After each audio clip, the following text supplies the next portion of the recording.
4 મિત્રોને રાજ્યસભામાં ગુજરાતમાંથી મોકલવામાં આવશે, એમને ફરી ફરીને અભિનંદન છે.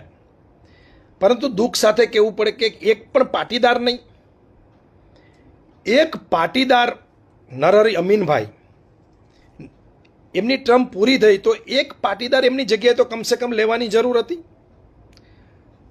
ભારતીય જનતા પાર્ટીને આવડા મોટા માં ઉમા ખોડલના સંતાનોમાંથી, માં અન્નપૂર્ણાના સંતાનોમાંથી એક પણ પાટીદાર એવો નથી ગુજરાતમાં દેખાતો કે નરહરી અમીનભાઈની જગ્યાએ એમને મોકલી શકાય.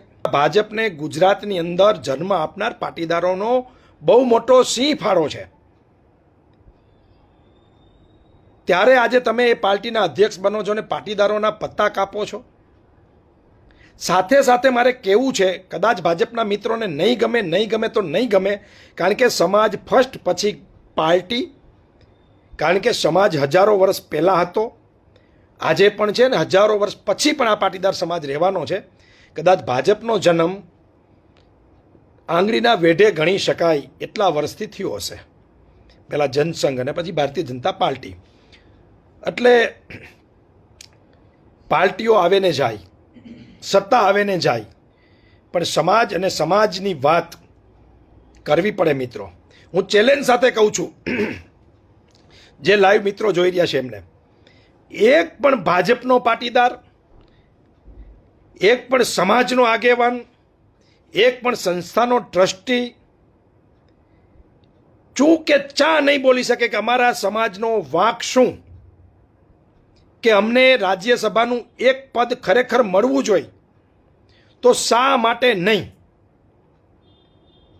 આવું એક પણ આગેવાન મીડિયામાં, સોશિયલ મીડિયામાં કે જાહેર નિવેદન નહીં કરી શકે. બાકી કઈ ભાજપ કે કોંગ્રેસ કે આપ, કોઈ પાર્ટી, એક્ઝામ્પલ તરીકે કહું છું કે મોરબીમાં પટેલોને ટિકિટ આપે કે ઉપકાર નથી કરતી પાર્ટી. અહીંયા આપવી જ પડે, એને જીતવું હોય તો. પટેલોની વસ્તી વધારે છે. જો આ પાર્ટી ભાજપ, કોંગ્રેસ કે આપ, હું ત્રણેયને કહું છું,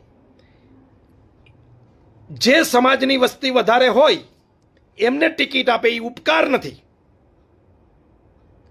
માની લો મોરબી હોય, ટંકારા પડદરી હોય,